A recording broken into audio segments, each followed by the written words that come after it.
recorded or is being recorded, so we can share that with you afterwards, and we will look to do so, of course.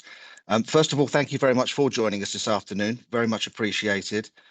By way of a little housekeeping, if you wanted to raise any questions, you can do so in the Q&A function, or raise your hand. We'll unmute you at an opportune time, of course, and we'll do our very best to get round to any questions that are asked. If we don't get round to that, with our apologies, we will obviously come back to you after the call. So to introduce myself, my name is Juan Lyle. I'm the commercial manager for managed services here at Cobweb. And more excitingly and more interestingly, to introduce our speakers. And I should say good morning to those guys, actually, because they're across the pond. So good morning to Andy Malone. Andy is a world-class technology instructor. He is a consultant and also an 18-time Microsoft Most Valuable Professional. He's an experienced conference speaker. He's spoken at such prestigious events such as Microsoft Ignite, the Nordic Infrastructure Conference, Cybercrime Security Forum, and no doubt countless others. And he runs a YouTube channel on Microsoft, Microsoft Education, and all such things, which is north of 120,000 subscribers. And if that wasn't impressive enough, he's clocking north of 7 million views. So welcome, Andy, a celebrity, maybe. Oh, thank you very much. No, I appreciate it. I'm just realizing, looking at that picture there, gosh, that's an old picture. I've got a few more grey hairs since that picture was taken. Yeah, well, haven't we all? Yeah, the industry does that to us, It does. It does. Well, thank you, Steve, for joining us there. An opportune time for me to introduce you too as well. So a very long and impressive career. That makes you sound dreadfully old. I do apologize, Steve. Let's call it a long career in cybersecurity. You're a cybersecurity evangelist at Acronis, but also Chief Warrant Officer at the Arizona Army National Guard, where you hold a secret security clearance from the US Department of Defense. I mean, impressive on its own, but more so a master's degree in cybersecurity, a certified information systems security professional candidate, which is one of the most respected certifications in the information security industry. So we're very thrilled and lucky to have you with us, Steve, and welcome. Thank you. So just to kind of set the scene, the reason we are here today, now, if you've been in this industry for more than 5 minutes, you'd have seen a million facts and figures, no doubt. So we've tried to boil this down to three that make some sense for today's conversation. And a 75% increase in attacks that target cloud collaboration channels. So that's a 75 increase year on year from 2022 to 2023. So any of it, well, we'll talk about that shortly, but that should be concerning for all of us on this call, no doubt. 60% of business data is stored in email, and I know if you're anything like me and colleagues and friends, most of that data won't be stored elsewhere for a whole bunch of different reasons. So it's interesting when you start to think about how important your email is and the data that just sits inside of it. And this is a curious one. When I was looking through the slides earlier on, I found this almost humorous. 90% of security professionals see the need for additional layers of security in M365. I hope we can exit today's conversation wondering what the other 10% were thinking, but maybe that's the devil in me. I don't know, but that's what we're going to be talking about today. And again, there are plenty of quotes that and thoughts from very senior people that run through this industry, but I think this is a pretty interesting one. I will read it. I was going to say I won't read it, but data is the currency of the digital age. Safeguarding it is paramount to your success. And if you think about that, data perhaps is the most precious commodity that any business has. And so what you do with it and how you take care of it not just for sort of compliance and regulation, just for your own well-being as a business is absolutely crucial. So hopefully we can understand that a little bit clearer as we walk through today. So we will move on. We move on to discussion, and I wanted to start off with you, Andy, if I may. I've waxed lyrical about your Microsoft credentials, but what are M365 backup capabilities as we see them today? Well, pretty well, quite a lot actually. You know, I remember having this conversation about 15 years ago.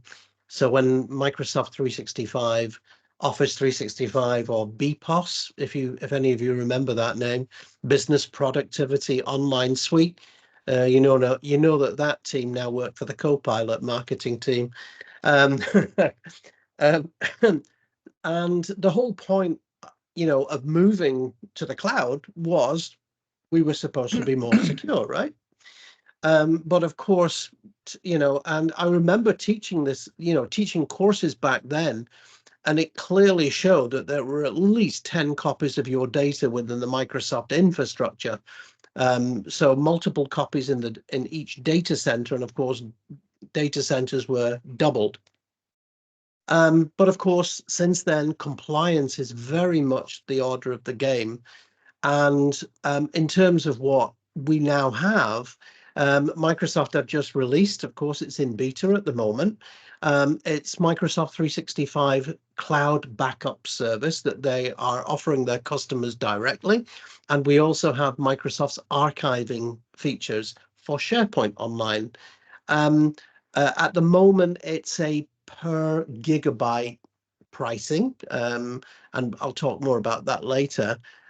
Whereas maybe some other vendors, it's per user licensing. I wonder if that might change actually as we move on. But certainly the benefits are that everything's in one single portal. You can roll back, restore. You've got a very fast backup service. You can either back up either everything as a whole, or you can back up individual items or individual mailboxes as well. And of course, unlike something that we haven't been able to do with Microsoft is we've not been able to restore individual emails back, which is really nice. And as you say, email is definitely the currency of what we're doing. And of course, Teams is very important as well. So Microsoft Teams does have an archive feature in it, which is interesting to see. You know, you can see the pieces were being placed into the product years ago, but it's now seeing that they're being advanced. So I think it's quite an exciting time for Microsoft, and I think definitely it's in terms of protecting against ransomware, it's absolutely super important. Thank you. So Steve, if I can come over to you now, Acronis and companies such as Acronis have been wildly successful, and the fact that you exist, the fact that you have so many customers suggests that there's a need for a third-party backup for many companies. So perhaps you could explain the situation within M365 where they don't provide the right kind of backup, or where it's not quite sufficient. Is that something you can do? Yeah, I mean, until their backup product comes out, we don't know what we don't know until final release of something. Just having backup stored up in the cloud as opposed to something local, we can get into that conversation. But for now, the way I look at it, retention policies. Yeah, Microsoft does have certain retention policies, right? But sometimes longer need retentions, all right, by regulations or organizational policies. If you delete Exchange Online mailboxes, right, you know, what, 30 days by default. So sometimes they have to be longer. Now, being a commanding officer in the National Guard, like the Army, just like any other military or government entity, it's based on the sensitivity and the classification, if you will, right, of the information and what we call operational needs. And they sometimes, we also call it based on operational relevance too, right? So classified data would have a stricter retention schedule as well and security with it, right? So we have to make sure that, there are going to be longer things. There's going to be policies. There's going to be some that say, hey, you got to hold on to the email for 6 years. I wouldn't hold any more data than what's needed. I always practice data minimization, especially if there's a legal hold perspective. Like if you backed up 18 years with the email, that's awesome. But the minute you get served the papers, right? It's just like, yeah, we want all emails, right? Well, good luck, because now you got 18 years worth of emails and they can come after you for something else, right? So for us, it can range anywhere from, a few years to permanent with it, depending on the significance, right, or the future operations of things. But I can tell you it's certainly longer than 30 days in the military. The other thing is like point in time recovery. Annie was kind of alluding to that, right? Right now, they don't natively support a point in time recovery of the mailboxes, right? So like while some services like OneDrive and SharePoint allow for like version history, they don't allow for restoration of an entire environment at a specific point in time. So if you had like ransomware attacks or kind of like some catastrophic error, they may require a point in time recovery to revert the data to the state before the corruption occurred, right? For now, again, I don't know much about their new version, but granular recovery, right? Individual items can be limited, right? If single items or emails, can be inefficiencies with increasing recovery times. Then the external backups, right? Again, Microsoft's main focus, right, is ensuring the availability and the redundancy of the infrastructure, not necessarily the business continuity of customers' data. And again, they recommend third-party backup solutions, right? And I'm sure we're going to get into that. So without external backups, they could be at the risk of losing the data, accidental deletions, malicious activities, backing up of configurations and customizations too, right? I haven't seen, and I don't know, but I don't think that they actually provide backups of configuration customizations made in the environment, such like a team setups or SharePoint site designs.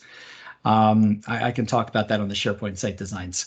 But and reconstructing these configurations can be time consuming. Of course, we talked about the compliancy, right, and legal requirements, right? And then geographic limitations sometimes too, right? There's some data residency options provided by Microsoft, right? It may not necessarily meet the geographical legal requirements for data storage. So a lot of times organizations have the third-party backup solutions, right, to offer this type of stuff with point-in-time restores, granular recovery, and the extended retention periods, right? These fill in the gaps to the native backup functionalities that 365 has now. But you have to really align that with business continuity, the legal and the compliancy requirements. Cool. No, thanks. So flexibility, granularity, and just kind of a richer feature set, I guess, is where we are. So thank you for that. I mean, Andy, the shared responsibility model. Now that's something that Microsoft talk about that I guess a lot of people won't necessarily be aware of. Is that something you can walk us through or guide us on a little bit? Absolutely. I mean, the easiest way to think about this is on the far right there, the on-premises is like your house. So you're completely responsible for your house. You have to judge carefully who you would let into your house. You're responsible for all the infrastructure, the billing, the electricity, the gas, everything. And as you move through the various models, as your move to the cloud becomes more complete. So typically on the far right hand side there, you've got software as a service, Microsoft 365, for example. And basically everything is hosted by Microsoft, all the applications. They build all these fantastic data centers. They've got, if you've ever had the chance to visit one, definitely go and see them. They're absolutely amazing. If you can get in, of course, amid that tight security. But typically my analogy is that software as a service is a hotel. So you go to the hotel, you pay your money, and you have your tenant. Your room is your tenant. So as long as you pay your amount every month or every night, you'll get to use your room. And again, you judge who gets into that room. But typically there's everything is paid for you there. Now, in terms of responsibility, in terms of security and compliance, Microsoft do their bit. They're fully ISO compliant. So they do their bit to ensure that their data centers are up, availability. They put all the compliance tools in, they put all the confidentiality tools in. But the key thing is that you are responsible for all the configuration. So you're responsible for the configuration of your tenant, for the security, the compliant components of your tenant, and um, I think the customers need to understand that it's not just Microsoft, by the way. It's cloud security providers generally. So Amazon, Google, they're all pretty much the same.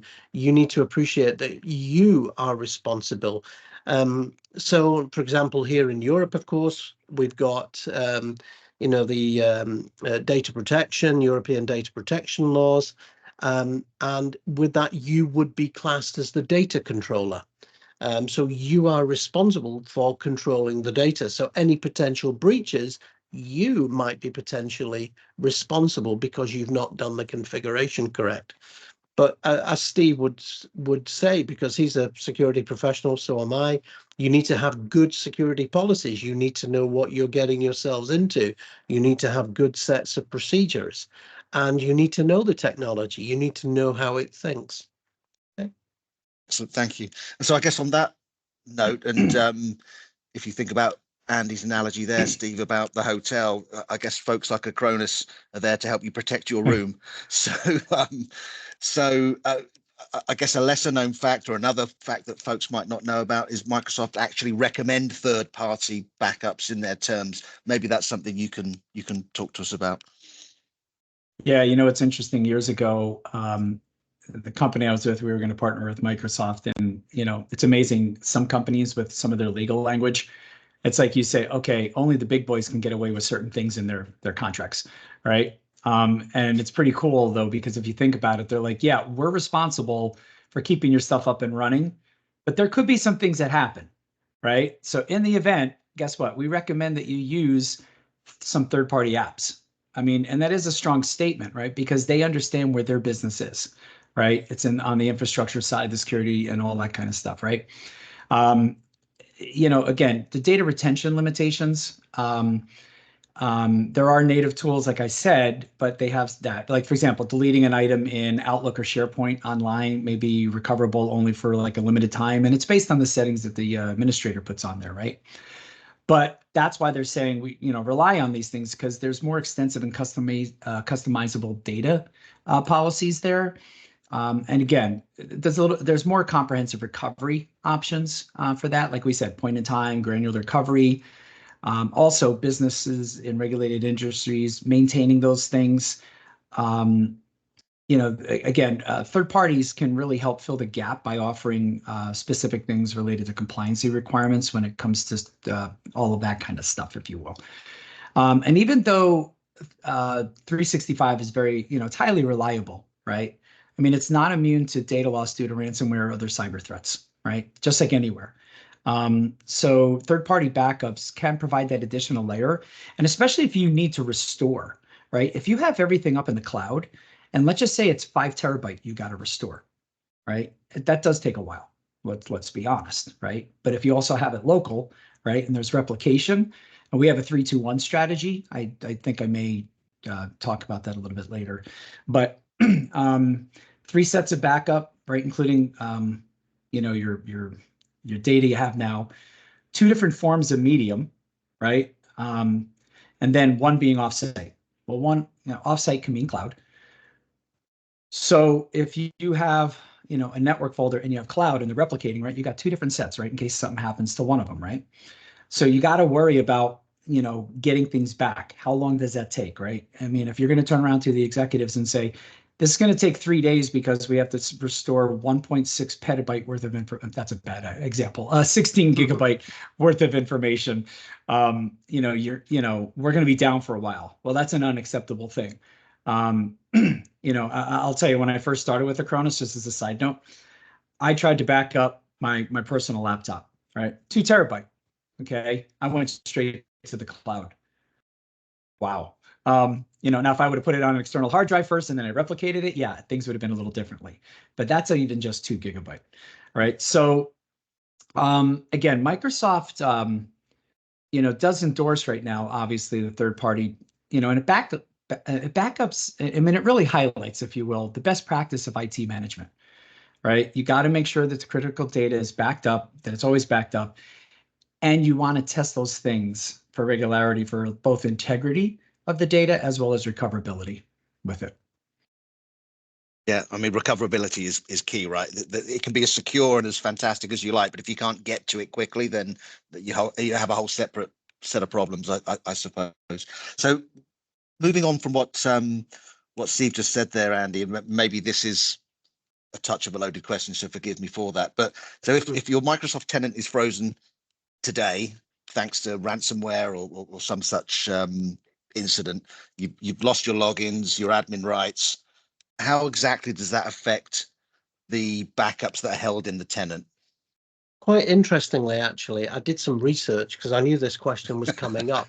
And I was actually speaking with some colleagues in Redmond.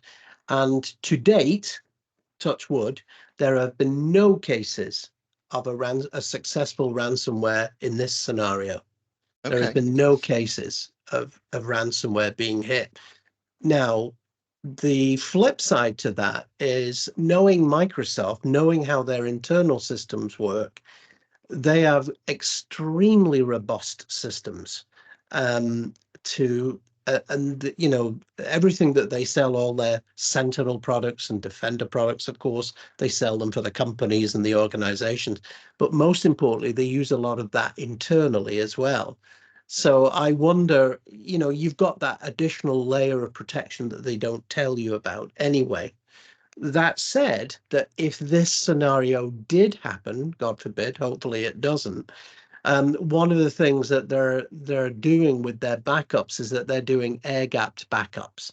So there will be a case where you've got read-only backups. You will be able to ultimately contact Microsoft, and hopefully there will be a solution for that. That said, Steve is quite right. What he's saying, he says that obviously Microsoft 365 is fairly in its infancy when it comes to backup. We've had a number of features and technologies built into the product, but I think it's too early to say until the final version of the product shows itself. That's what I think anyway. Okay. Yeah. And no, thank you for that. And staying with you, Andy, then. So if you're thinking about the need for backup or third-party backup or mitigating your risk of ransomware, there are those that might say, well, actually, hey, I've got Defender, that will mitigate my risk. I'm okay. What is your thoughts to that line of thinking? I'm an MVP, right? So people say, oh, you're biased towards Microsoft. Maybe I am a little bit. But honestly, if you ask me what I truly think, Microsoft offer all of these fantastic security solutions, but I feel that, is my tenant any less important than your tenant? Should I be less protected than you? So I honestly think that many of the security products that Microsoft offer should be there as standard. It should be just as a standard in order to meet compliancy. So that's something I don't like. Not just Microsoft, but many of the cloud vendors actually do that. Can you at the moment rely on a Microsoft 365 native backup? I don't think it's finished yet. I don't think the product is ready yet. It's actually pretty darn good. It does everything it says on the tin. There's no roll forward. So if you roll back and you suddenly think, oh, maybe I shouldn't have done that, and you want to roll forward again, there are elements where you can't, there's little bits missing. The pricing, as I've said, I'm not happy with the pricing. I think the pricing, in many cases is double the price of some other vendors. But, these are things that, Microsoft are like a bull in a china shop. They're very, very good at nailing these things down. And I think they will fix these issues. Certainly, I think it's an exciting product. The fact that you can do everything in one portal, and I think that if Microsoft don't get these things nailed down, then I think it's a shame, because I think they're missing out on a great opportunity. And to Steve's benefit, may I say. Well, that's interesting. Thank you for that. Thanks for the Andy. plug. Yeah. Well, you've actually you asked in there and answered in your own way my next question, but I'm still going to ask it of Steve, which is exactly that. What do you say to someone who is relying on native M365 backup, whatever it might look like today, or whatever we think it might look like in the weeks and months to come?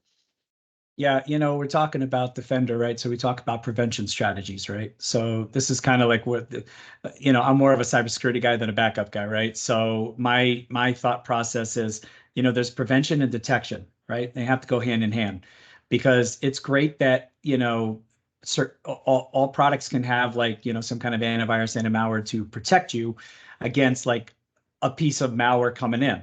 But there are many things like fileless malware living off the land, different types of attacks, things like that, going through port 3389, which is RDP, which I call ransomware delivery protocol, tongue in cheek, coming in. And the thing is that these indicators of compromise and these things can be in your environment for the longest time before you even know, if you don't have EDR. You can ask Equifax that story, because they had 76 days before they even realized that somebody was in there. All right. And it was all because they missed one patch, an Apache Strut server. But to limit this, where I'm going with this is, if you don't have EDR, which by the way is starting to become a cyber insurance requirement these days, you really got to look at that. And the other thing about native backup, right? We talked about, okay, so they have built-in features, right? Version history, recycle bins. They have some retention policies, right? I think it's useful the way it is built today. It's good for small scale data loss scenarios, like some accidental deletions or some minor data corruptions, right? But we talked about the retention policy gaps, the comprehensive type backups, settings, configurations. We talked about that point in time recovery. We talked about, the risk of the data loss, right? And that's everything from the ransomware to accidental delete. But the way I look at it is, if you have to recover your backup, the thing you have to look at is that backup corrupted or not? Right. So in the day in a life, when you're doing a backup, the first thing you have to do is scan it to say, hey, is this clean? Is it, am I doing a checksum? Am I checking everything out on this before I even do it? Because if it takes me 2 hours to recover and then I realize it has malware, then I got to go back 4 days. Right. So like with our solution, right, during the recovery process, we actually scan it for malware during the backup recovery process. And usually that's 2 steps. Right. You have to normally go to your antivirus and malware. You have to scan your backup first. And then you're like, OK, it doesn't have it. And then we recover. Right. So that's where kind of our native integration piece comes in. That was a plug. But, again, I think for small, in moment, things like that, accidental deletions. I mean, right now, the way it's built, it really has good things. But like I said, retentions, point in time, granular recovery is really the key. Thanks, Steve. And by the way, we can forgive you a plug. Some might say we might even encourage that. But Andy, sort of just changing speed a little bit. So there are folks on this webinar. We had a really great take up for this, and this is, as we say, it's been recorded, and we'll share this out as well. So there are a bunch of folks listening and who will listen who are subject to certain compliance regulations and such like. What are the limitations within Microsoft? What are the limitations within Microsoft to deal with compliance? What are what's inside of the box that can help those people? The limitations, licensing.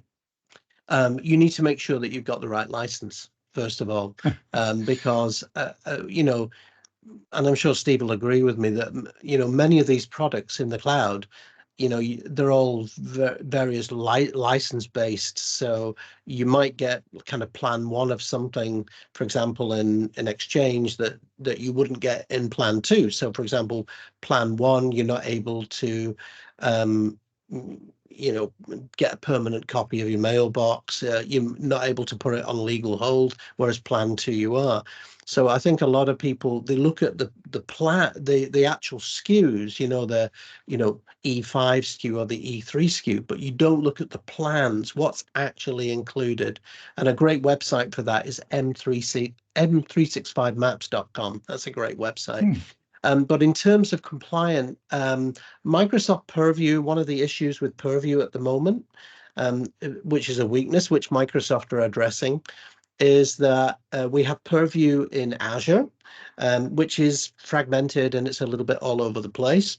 And you've got a very good Purview, which is their compliance umbrella product in 365, which is very good. Pretty soon, we're going to have purview.microsoft.com, so a unified portal, which will give you a helicopter overview of all of your data.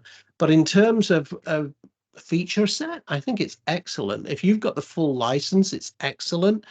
The downside is of things like, they have Priva, which is their privacy features, and you've got to pay extra for that. You've got to pay extra for insider risk management and, communications compliance.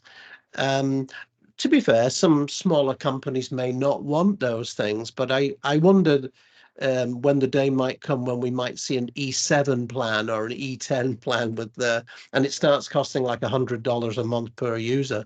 It certainly seems to be going back that way. But Microsoft are very focused on being ISO compliant. Confidentiality is, of course, extremely important for them. One thing I will say, a potential downside of going with a third-party vendor is that, I'm sure Steve will agree with this, everybody that touches your data is a potential risk. So keeping it in one place, again, one might argue that's another risk. It's the old story of security and convenience. What do you want? You can't have both in many cases. But in terms of Purview, I think they're doing a good job. Yeah. Awesome, thank you. Yeah, a constant trade-off, I guess, is the point. And I guess and again, sort of changing tack slightly to come to you, Steve. And talking of third-party backup companies, Acronis have recently joined the Microsoft Intelligent Security Association. What does that mean? Well, first off, MISA, it takes independent software vendors and even some managed security service providers out there where we have our products integrated into the Microsoft security products to defend against those threats. For example, our real-time protection, right? If somebody has Defender there, we try to turn ours on and it already exists. It will say, hey, warning, someone else is there. But after you create it, in other words, it toggles back and forth because you can't have two real-time protections going at the same time, right? It's a bad thing for a multitude of reasons. But it toggles it back and forth. So if somebody was in there and they turn on Defender and we had our real-time protection on, guess what? It turns ours off, right? And vice versa. If someone turns that off, ours turns on. So that's kind of that integration piece we're talking about there. It allows us to really integrate with their security products, right? Is where I'm going with that, right? So that offers us the ability to create a better security product by working with them. They also have a lot of experts, right? So we have a lot of collaboration with them that allows us to work with them, for helping to share some of the security insights that we have with them and some best practices. And being part of it also, creates our visibility, if you will, in the industry and adding credibility to the solution by becoming a member of that as well. And again, it gives us access to a lot of their security engineers. Right? They got some pretty smart people there. And again, that can help us with our product development and aligning with, a lot of security trends that are happening out there. And then we also get early access to a lot of the technologies and security intelligence, right? Which helps us really develop things, before it's time, right? Because there's early access programs, right? And that early access allows us to refine our own offerings in sync with their development efforts. And also there's some feedback loops that can happen with that, right? Between them and security vendors like ourselves, which can lead to better integration, All right. So it really helps those that join it really with Microsoft. You kind of get a strategic advantage with that, right? In the cybersecurity field by looking with their technology and their reputation and enhancing our own offerings with it. Thank you. And back to you, Andy. Sort of as an independent voice, then, what should, if you can almost put that independent hat on, if you like, what should a business look for in a third party backup? We've kind of gone through this, but if you were to sort of nail down, okay, this is, if you're going to look at a third party backup, Microsoft kind of say you should. What should you be looking for? I actually wonder how long that statement is going to stay in the Microsoft. Well, as I said it, I wonder. I actually wonder that because of, they're going to want to plug their product, you know. What should they look for? I think it needs to be a well-known product, a trusted product. I mean, Acronis is a very trusted product. It's been out for a long time. They're specialists, they're experts in their field. One may argue Microsoft is dipping its toes in the water with backup, and I'm sure it will eventually be very, very good.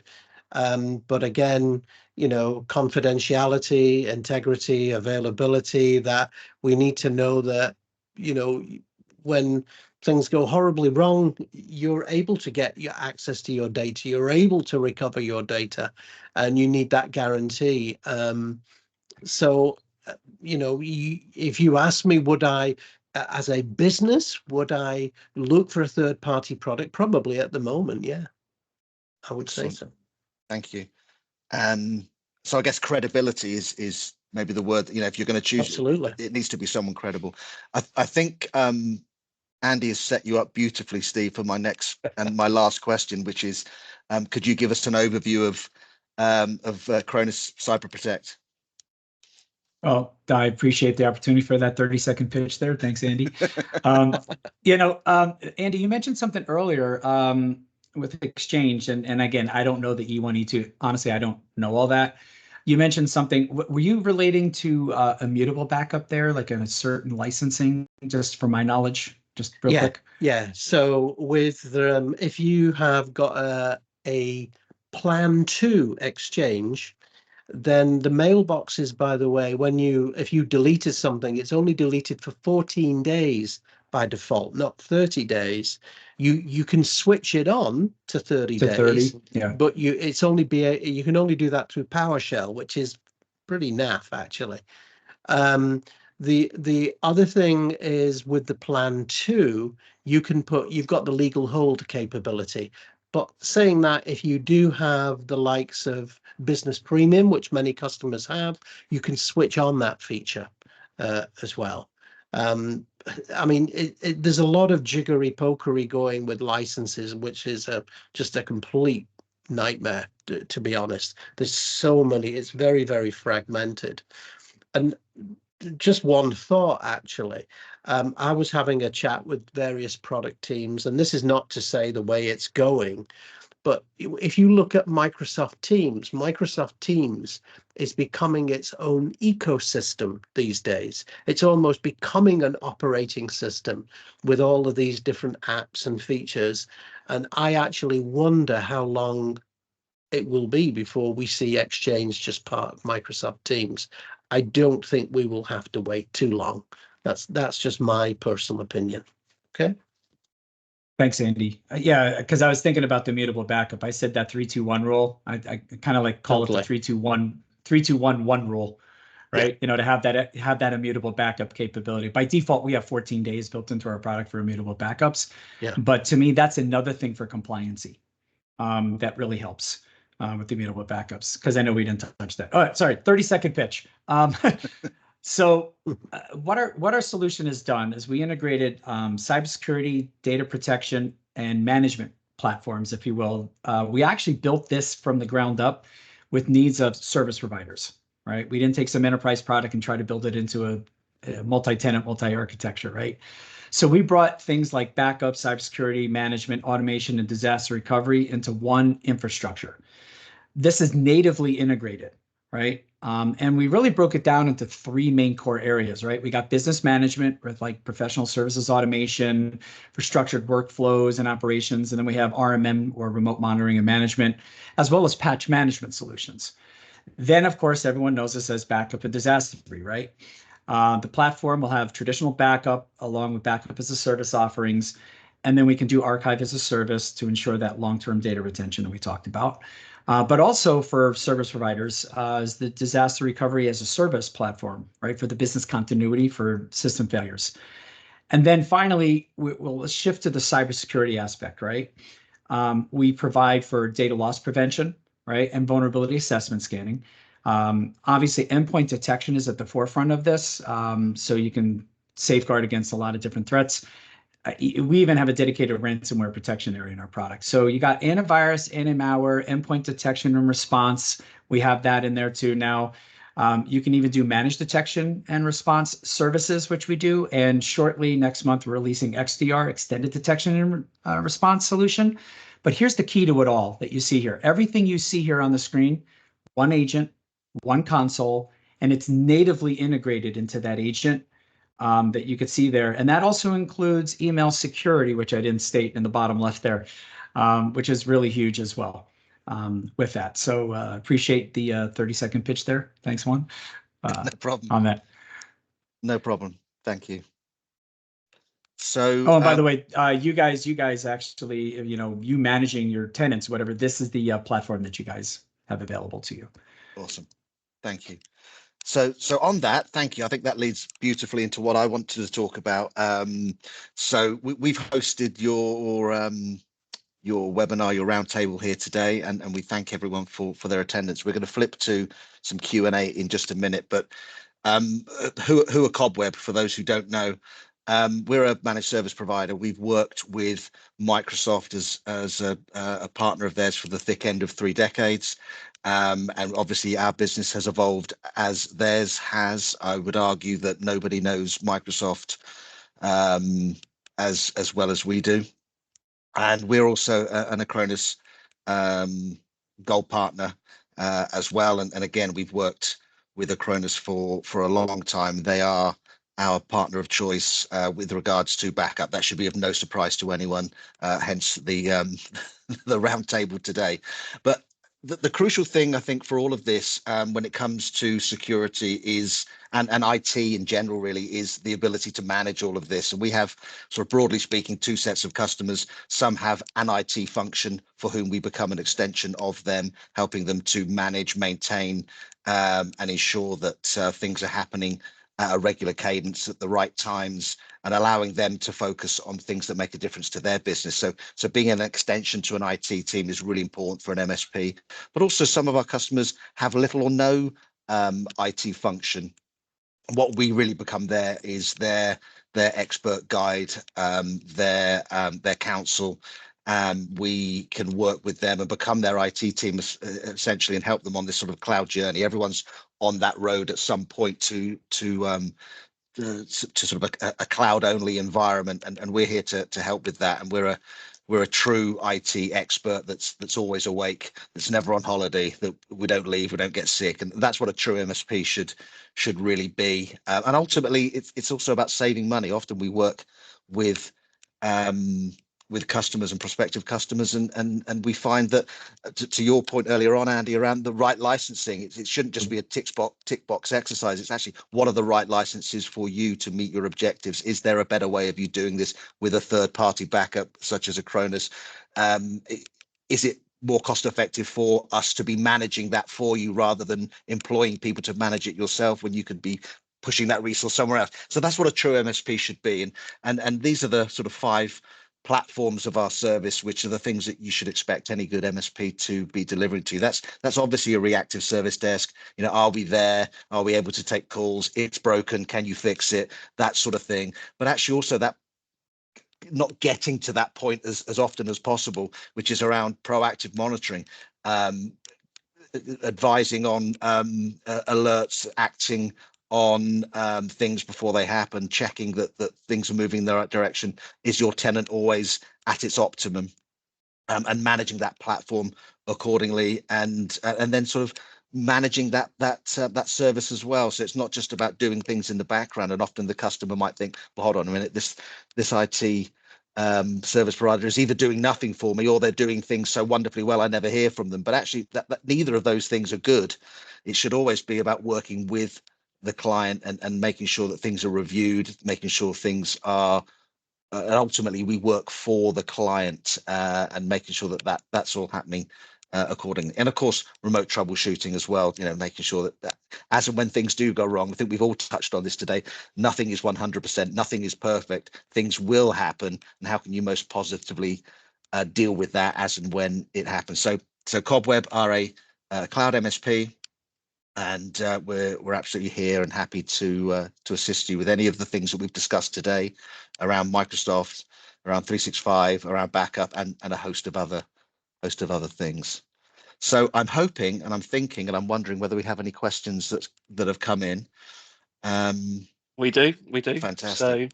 So one from Kale is, are either Microsoft or Acronis going to add support for backing up tenancy configuration? Soon, I believe. It's inbound. I believe that's inbound at the moment. For my benefit, tenancy configuration, what do they mean? I'm just curious. I think what you probably said at the beginning, Steve, about your configuration settings and all of that. And Gotcha. I know that Microsoft are working on that, and they're also working on a migration solution so you can migrate that all to another tenant. But when is it going to be released? Don't know. Thank you very much, guys. Also from Oliver, the other question we've had in is, how many of these archive backup Microsoft features are enabled by default versus being additional features that need to be paid for? That's a good Good question. Yeah. Okay. So obviously you've got retention, so you can switch on retention. So you've got the way that Microsoft thinks is 30, 60, 90.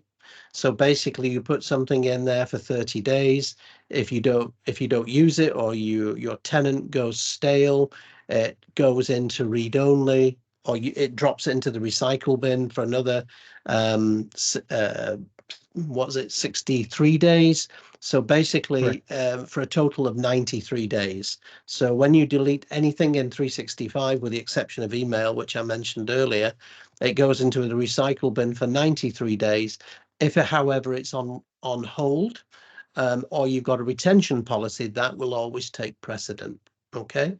Of course, if you've got backup and archive enabled, I mentioned that you can archive data off. You can restore it back within 7 days for free, but beyond that 7 days, there is a cost per gigabyte to restore it. Okay.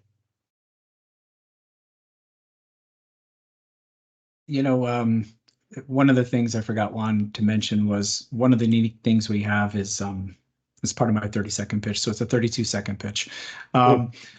If you pay on a per seat licensing model for us to back up, and if you back up to our cloud storage, we actually provide unlimited storage for that. Now, that's a reasonable use policy. If you started to put 18 petabyte worth of information in there, you're going to get a nasty gram, right? So I mean, it's it's what they call reasonable use, whatever. But as long as you pay per seat, it really is an unlimited storage thing, and most vendors are doing that these days. With the cloud to cloud type backup. But that is a benefit, and then you don't have to worry about that whole per gigabyte work model from that perspective. But no, that was really interesting about the 93 days. I heard that before, but you explained it very well, Andy. I totally agree with you, by the way, about the per user licensing.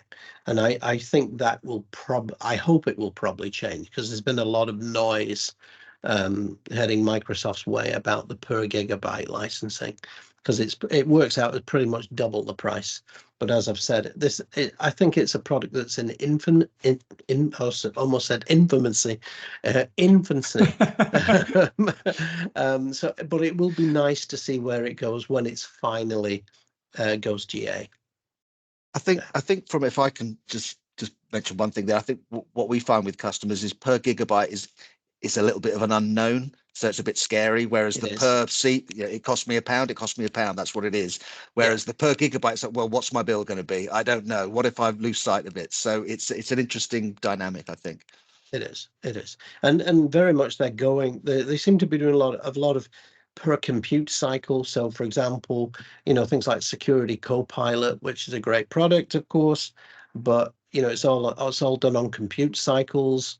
And what's a compute cycle? How does it going to cost me? And it can cost a lot of money, basically.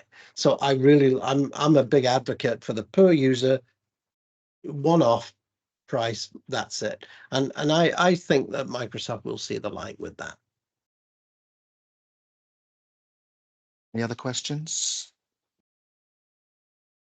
That was the last one we've had through the chat, but obviously if anyone wants to email afterwards, I'm sure that we can pass them on to Andy or Steve to answer the questions.